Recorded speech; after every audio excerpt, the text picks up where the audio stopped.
Next, we will hear from Josh Jorgensen, the Government Affairs and Policy Director at the National Rural Health Association. The association provides leadership on rural health issues through advocacy, communication, research, and education. We're grateful Josh is with us today to share more about rural health needs, digital equity, and their efforts to support rural health across the U.S. Josh? Great. Well, thank you so much for having me this afternoon. Really appreciate being here and having this conversation today. So we'll go ahead and get started. As mentioned, I'll touch on, a little bit following up what Tom said on what the rural health safety net status looks like, and then some of the work we're doing on digital equity and telehealth work at NRHA. So next slide. Just a little bit more about who NRHA is. NRHA is a national nonprofit membership organization of about 21,000 folks nationwide. We make up a large majority of critical access hospitals, rural health clinics across the country. And my job for the association is to do advocacy on work out here in Washington, which is where I'm based right now. So next slide, please. Just talk a little bit more about the rural landscape. Next slide. So quickly looking, Tom did a really good job pointing this out, but when we talk about rural, we're talking about a vulnerable population going into COVID-19, certainly has been exacerbated throughout the pandemic. Additionally, we've seen systemic workforce shortages, kind of crippling rural communities and providers for years, but as with anything in workforce and in healthcare over the last year or two, it's been exacerbated, and you have that scattered population that has longer drive times to, get the care they need, and hospitals that are closing at unfortunately large numbers, limited resources for providers, and we do have inadequate, Medicare, Medicaid, and private insurance coverage, and that lack of Medicaid expansion in a lot of states as well still has kind of hurt that rural health safety net, and led to some unfortunate closures and more hospitals being vulnerable for closure. So next slide, please.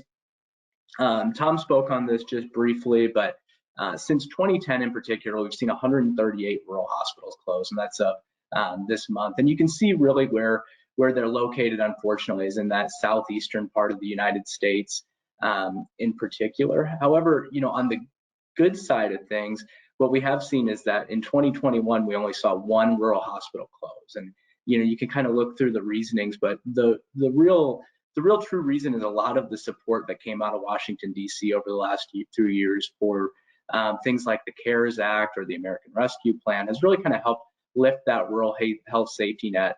And part of our job here at NRHA is to see that support continued beyond the pandemic and ensure that we kind of see stabilities in this rural hospital closure crisis. So next slide, please. This is the number that I think is particularly concerning when we talk about rural health, and that's the 453 rural hospitals are vulnerable to closure. So what does that mean? That means they're operating at margins that are similar to those who closed over the last few years. And again, where you see that, you'll see that the overlap is in a lot of states where we already see that high number of rural hospitals that have closed. And it's not just closures that are concerning for rural communities. It's services leaving the community as an alternative, right? So to try to stay open, maybe a service will leave a community, and that leads to a lot of the unfortunate situations that Tom was discussing, where you might have, maternal outcomes deteriorate or mental health outcomes deteriorate. So improving that rural health safety net's really critical, and a lot of the work that we're doing out here in Washington to try to, curb that trend. So next slide, please. This just shows the population health disparity that Tom was discussing just a little bit more. So what we see is over 65 graphic here for percentile. Rural is higher when it comes to that population. We have a higher prevalence of chronic diseases such as diabetes. Additionally, there's a lower household median income, lower access to primary care, and lower access to mental health care. So just kind of that whole situation, breeds a unfortunate outcome for the rural health safety net at this time. And next slide, you'll see that where the safety net is the weakest is you see it in those hospitals that have or in a community that has a hospital vulnerable to closure. So you'll see lower access to primary care in those vulnerable communities, lower access to mental health. You'll have higher amounts of uninsured adults, higher amounts of uninsured children, and a higher prevalence of premature death, which is, disturbing, but it happens in those communities where you have a hospital vulnerable. Fortunately, as Tom said, there is this new rural hospital designation, the rural emergency hospital, that we do hope will be a lifeline for a lot of these hospitals that are vulnerable to closure or potentially looking at closing their doors, to stay open for their community and ensure that we do have that continued access to care. Next slide, please.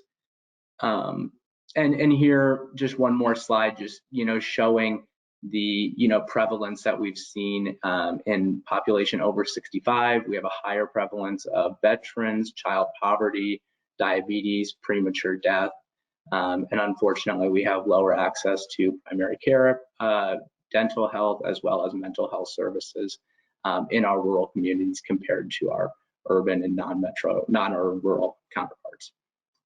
So next slide, please. So now I'll get to talk about what I consider kind of the upside of all this that's happened throughout COVID-19, which is the advancement we've seen in telehealth and broadband services largely over the last couple of months. So next slide, please.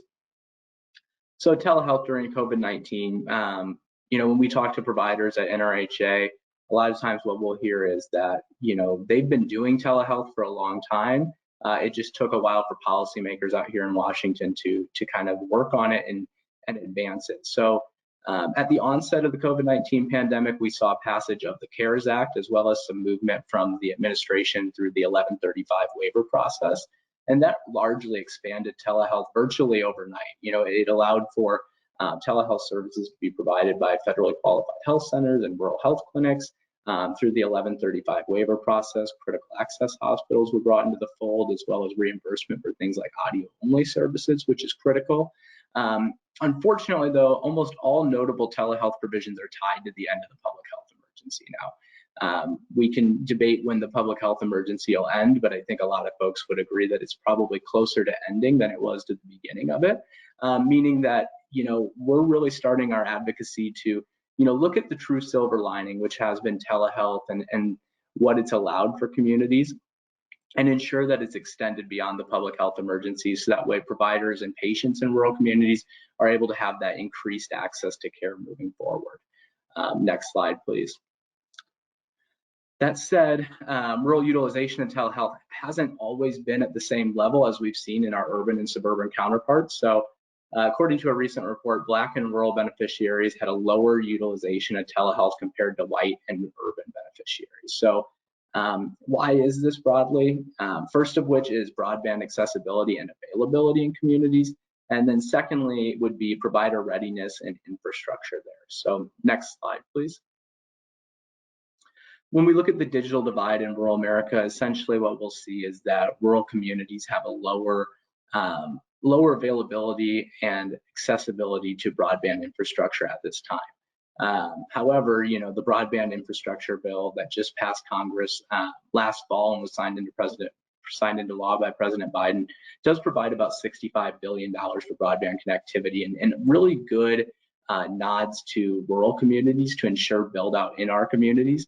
But we are aware that that will take some time. So next slide, please. We're really looking at this as kind of a lifeline, but we understand that the lack of broadband access that we've seen over the last few years, does have, does hurt health outcomes, excuse me. So according to the Robert Wood Johnson Foundation's area with limited broadband access also have higher rates of chronic diseases, resulting in a double burden. So having that broadband access, isolation causes, worse health outcomes. So it's really critical that Congress and the administration ensure that it's, built out in a manner to ensure these communities have access moving forward. Next slide, please. On the provider readiness and infrastructure side of things, broadband's huge. We don't go, 5 minutes without talking to a provider until broadband access comes up. But another is hesitation to invest in the infrastructure needed to have telehealth and telemedicine, mainly because all these provisions are tied to the end of the public health emergency. So, you have rural providers that are vulnerable to closure or are operating on super thin margins. They might not be willing to invest in something that is simply looking at coming to an end in April or July. So that's why we're really saying to Congress, telehealth needs to be here to stay. We need to make that signal to folks, but also to the extent possible, ensure that capital investment funding is also there. So that way folks who might not have wanted to invest right away or who are still hesitant have the ability to be part of that 21st century healthcare delivery system, and also ensure that audio-only language continues. So that way beneficiaries who might not have broadband connectivity are also able to connect. Next slide, please. So being out here in Washington, just wanted to quickly touch on a few pieces of legislation that we're looking at bipartisan. There's a ton in this space, but a few just to note. First is the Connect Act. This is a comprehensive telehealth bill that provides a lot of extensions of the CARES Act language, but it includes permanent extension of language for rural health clinics and federally qualified health centers, but it does it at an updated reimbursement rate. So it allows payment parity between in-person and virtual visits, which is extremely, something we're really looking forward to or hopeful that will be included in legislation that gets across the finish line. Telehealth Modernization Act is a bill which, essentially copy and paste what was in the CARES Act and makes it permanent with no modifications. There's a bill called the Protecting Rural Telehealth Access Act. This also allows for payment parity for audio-only health services, and it brings folks like critical access hospitals into the fold through legislative text, so that way all rural providers are able to be part of telehealth moving forward. And then lastly, a bill that was just introduced is the Telehealth Extension and Evaluation Act. So this is a 2-year extension of telehealth services. So as you can see, there's a ton of pieces of legislation on this and a lot of debate as to what's happening moving forward. Us at NIHCM are just hopeful that Congress moves, the telehealth extensions beyond the public health emergency and brings all rural providers into the fold at a reimbursement level that's close to, or if not on the same level as in-person care. So that way all rural providers are able to be part of that. Next slide, please. So when will telehealth flexibilities be extended? Our hope is that this will happen in this upcoming appropriations package going through Congress. Currently, the federal government's operating under a continuing resolution through March 11th. So we're hopeful that it's an omnibus package and will allow for non-appropriations riders to be included. And with that, we're really hopeful that this silver lining, which is telehealth, can be extended beyond the public health emergency, so that way rural providers and rural beneficiaries are able to continue utilizing telehealth services. Next slide, please. So here's my email. Would be happy to talk with anybody after the call. So thank you again for having me, and I will pass it along. Great, thank you so much, Josh, for highlighting the rural health safety net, the importance of digital equity, and really the role of and challenges around telehealth.